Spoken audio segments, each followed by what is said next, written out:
sudah hadir hari ini? Siapa yang hadir? Patrick dengan Ori. Sama Kian. Itu alasannya kenapa? Kalau bisa biasa.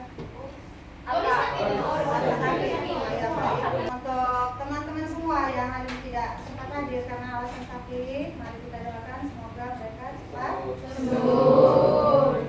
Sebelum kita mulai pelajaran kita hari ini, mari kita membukanya dengan doa. Guru dan teman-teman, mari kita siapkan hati untuk berdoa. Izinkanlah saya membawa diri secara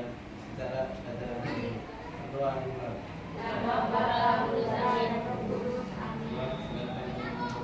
Materi kita hari ini adalah tentang kelola emosi.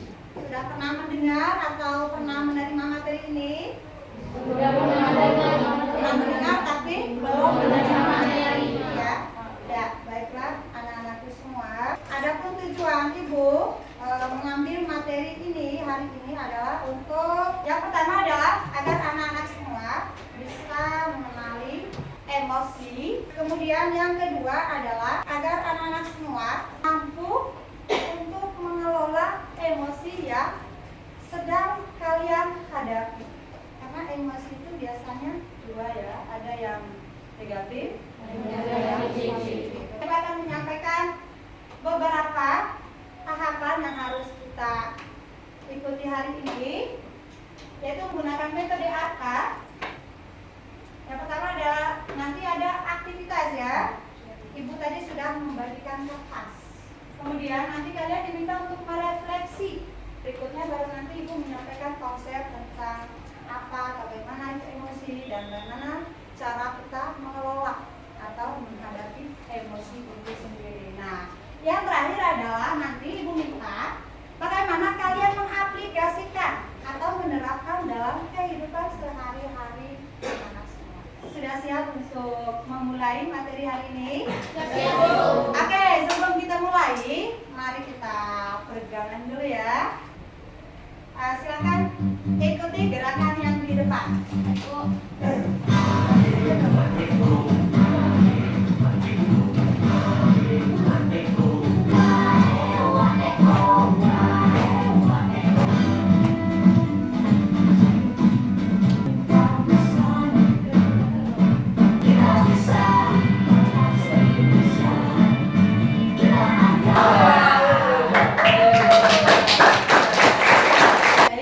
Bagaimana perasaannya sekarang?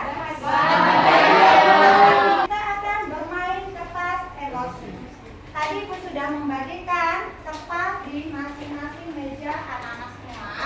Silakan kertas itu dipegang, ikuti instruksinya. Jangan dicoret, jangan diremas. Perhatikan baik-baik. Ibu akan membacakan cerita. Ibu minta kalian tutup mata sebentar.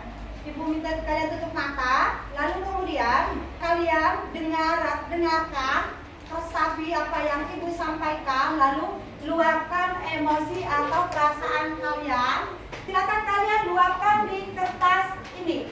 Kalian boleh koyak kertasnya, boleh diremas-remas, disobek. Intinya apapun perasaan yang muncul ketika kalian mendengar cerita dari Ibu nanti, silakan kalian buatkan di kertas. Ibu minta semuanya tutup mata, udah kertasnya, fokus ke Ibu. Kalau ada perasaan yang lain, kalau kalian membayangkan masalah-masalah yang lain, silakan kertasnya di rumah, tidak masalah ya. Perasaan apapun yang akan muncul nanti, silakan ekspresikan di kertas. Iya, Ibu. Oke, kita mulai tutup matanya. Tadi itu Rani berangkat sekolah dengan sangat semangat karena kemarin dia mendapat nilai yang bagus di ujian matematika. Saat di gerbang sekolah, sahabatnya Mia menyapanya dengan senyuman lebar. Namun sesampai di kelas, Rani lupa membawa buku tugasnya. Pada hari itu, guru matematika meminta semua siswa untuk mengumpulkan tugas.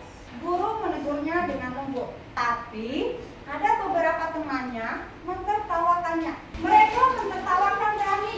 Teman-temannya tertawa terbahak-bahak dan ada yang melihat Rani dengan tatapan yang pesimis.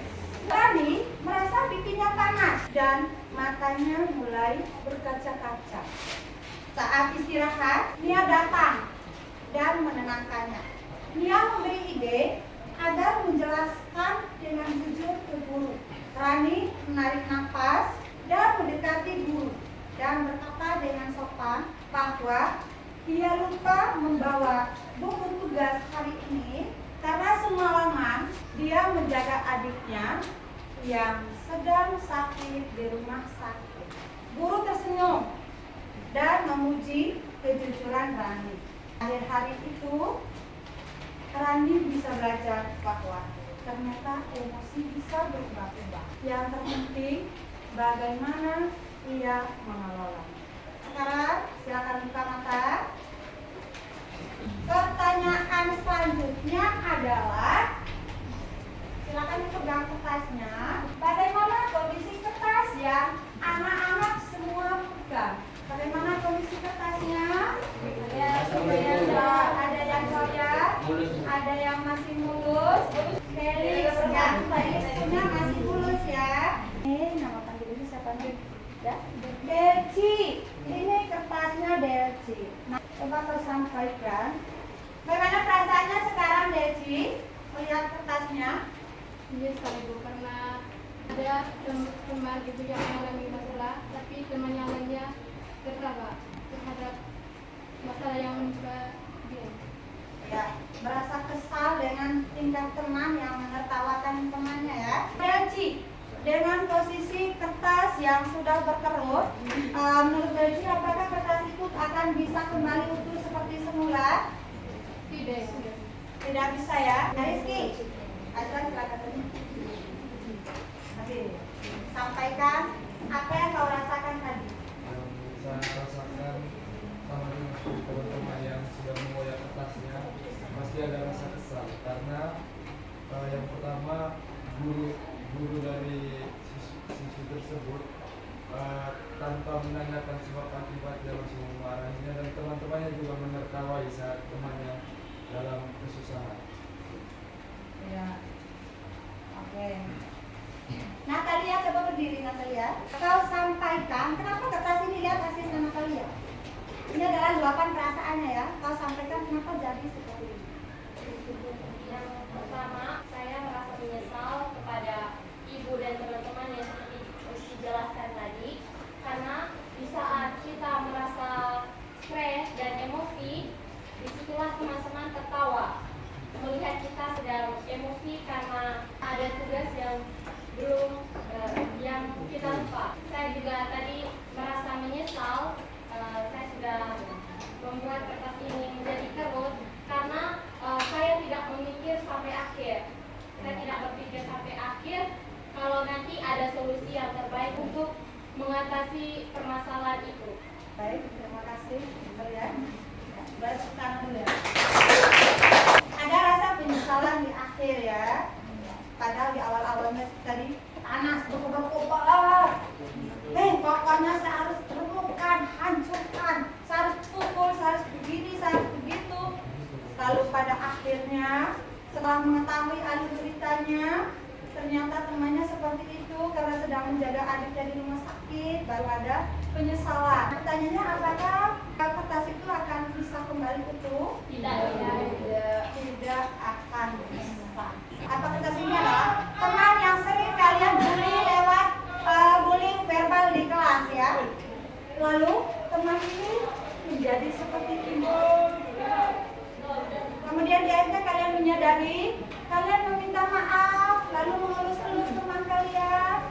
Apa yang terjadi di teman kalian? Apakah akan kembali bersih hatinya? Tidak. Apakah dia akan memaafkan kalian seutuhnya? Tidak. Kenapa tidak? Karena membekas. Sesuatu yang sudah membekas. Mungkin dia berusaha untuk melupakan, untuk memaafkan, tapi itu akan tetap membekas. Dia akan selalu mengingatnya seumur hidup. Padahal kalau mau dengar cerita sampai akhir tadi, dia akan dilus-elus ya. Tapi karena tidak sabaran, langsung dikemas-kemas. gambaran perasaan kita dan dampaknya ke teman-teman di sekitar kita. Kalau kita tak bisa mengenali dan menjadi pilot diri, maka suasana dan lingkungan akan pegang kendali. Emosi itu alarm jiwa yang memberi rasa pada dunia. Tanpa emosi, hidup ini tawar dan hambar. Tapi, jika emosi jadi raja, maka kita akan jadi budaknya. Ada yang bisa diambil dari video tersebut? Dari video yang tadi saya amati, yang saya lihat itu mengajarkan bagaimana kita sebagai manusia ini itu memiliki beragam emosi. Tetapi kita itu tidak boleh dikendalikan oleh emosi tersebut. Kita yang harus mengendalikan emosi kita. Nah, emosi ini tidak bisa kita hilangkan karena kalau tidak ada emosi itu hidup terasa hampa atau monoton.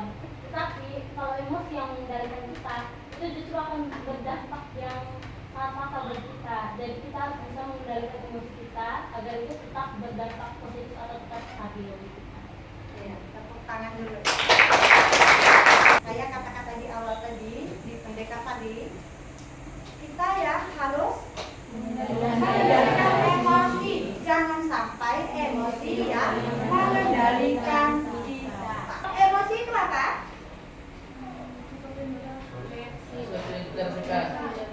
Ya, reaksi yang dialami oleh seseorang ya.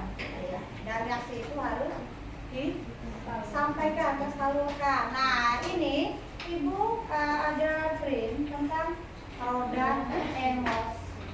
Bahwa perasaan emosi itu ada banyak macamnya. Di antaranya apa saja perasaan emosi? Bahagia, sedih, marah, kecewa, terharu, prihatin. Ya, ada intinya secara garis besar ada 6 macam emosi. Yang pertama adalah perasaan marah, lalu kemudian ada perasaan sedih, ada perasaan terkejut, kemudian ada 8 perasaan gembira, kemudian ada perasaan cinta, dan ada perasaan takut. Setiap luapan emosi ini, apa yang kita tunjukkan ke orang, kalau misalnya perasaan marah, apa yang harus kita lakukan? Apakah kita harus langsung salurkan? Ya, kita harus bisa mengelola emosi. Ya, ada yang punya pengalaman? Ya. Bisa berdiri, no? Ya, kalau akan disampaikan. Kalau misalnya saya lagi marah seseorang, bisa bisa menghindar dari orang dan kita kan punya secara berkepentingan. Ya, untuk sementara waktu ya. Ya. Salah satu cara adalah ketika amarah sedang memuncak, sebaiknya menghindar. Jangan langsung dihadapi ya. Menghindar hanya untuk sesaat. Setelah emosi itu sudah mereda, silakan temui lagi temannya. Tapi ketika kita mau temui teman dalam posisi amarah, apa yang akan terjadi? Stabilizer atau termometer? Termometer. Rizky pernah? Bisa disampaikan dulu? Mungkin pas kejadian main bola ya. Pas waktu itu kebetulan saya dan teman-teman lagi bermain bola lawan kami dengan kelas lain. Terus salah satu teman dari kelas lain itu dia bermain dengan kasar. Terus saya tidak dapat mengontrol emosi saya langsung berdebat dari situ.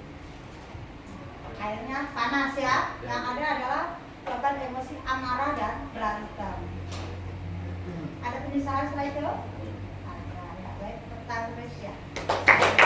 Yang paling penting tadi adalah yang pertama dilakukan ketika berhadapan langsung adalah tarik nafas. Tarik nafas yang dalam, tahan, lalu lepas, lakukan ulang-ulang. Nah, biasanya kan posisi kita lagi marah kan jadi termometer ya, panas. Nah, ketika kita melakukan relaksasi itu, tips itu pasti akan merasa sedikit tenang, stabilizer ya. Nah, ketika sudah tenang, mungkin belum bisa untuk ketemu, bisa pergi sebentar. Hindar ya. cari sesuatu yang menyenangkan menurut kita. Jika perasaannya sudah kembali ada, sudah stabilizer, boleh datang temui lagi temannya, pasti yakinlah emosi marah itu sudah tidak ada lagi. Sudah pernah merasakannya? Sudah ya? Murid mandiri dan kuat, tumbuh di lingkungan sehat, bersama guru yang hebat, penuh cinta dan bersahabat, mendidik dengan tulus, gunakan 7 jurus. Kenali potensi, kelola emosi, tumbuhkan resiliensi, jaga konsistensi, menjalin koneksi, membangun kolaborasi, dan menangkap situasi.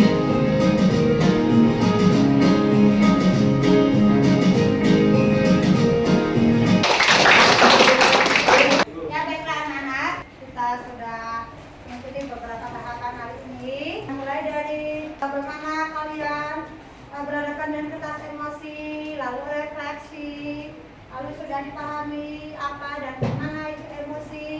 Nah selanjutnya Ibu minta tanggapan dari anak-anak semua. Yang pertama adalah kesimpulan dari apa yang didapatkan hari ini dan apa tanggapannya, komentarnya, atau pesan dan kesannya terkait dengan materi hari ini. Baik, karena kita sudah mempelajari materi tentang kelola emosi. Jujur Ibu, sebelumnya saya ini orang yang sangat emosi, yang tidak bisa mengontrol emosi saya. Tapi setelah saya mempelajari tentang materi kelola emosi, saya jadi paham bahwa kita itu tidak boleh diatur atau dikendalikan oleh emosi kita, melainkan kita yang harus mengatur emosi kita. Jadi apapun emosi yang terjadi di diri kita harus dapat atau bisa berpikir lebih panjang, sebab akibatnya kalau saya bikin apa, akibatnya apa, kita harus dapat berpikir panjang untuk diri.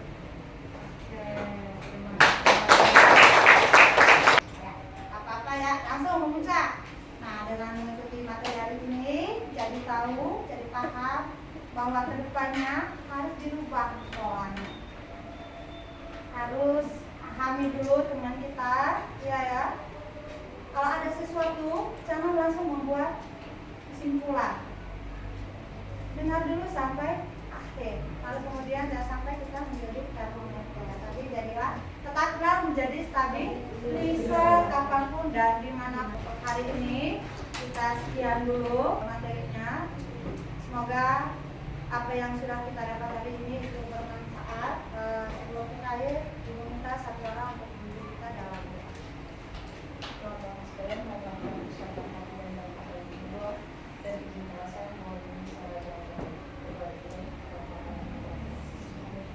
Allah Bapa yang surga. Terima kasih atas segala pembimbingan yang kami sepanjang kali kita hari ini. Semoga apa yang kami pelajari hari ini dapat kami ingat dan dapat kami gunakan dalam kehidupan sehari-hari di ruang puji hari ini, esok dan sepanjang segala masa. Amin. Selamat siang dan selamat pulang ke rumah masing-masing. Amat. Terima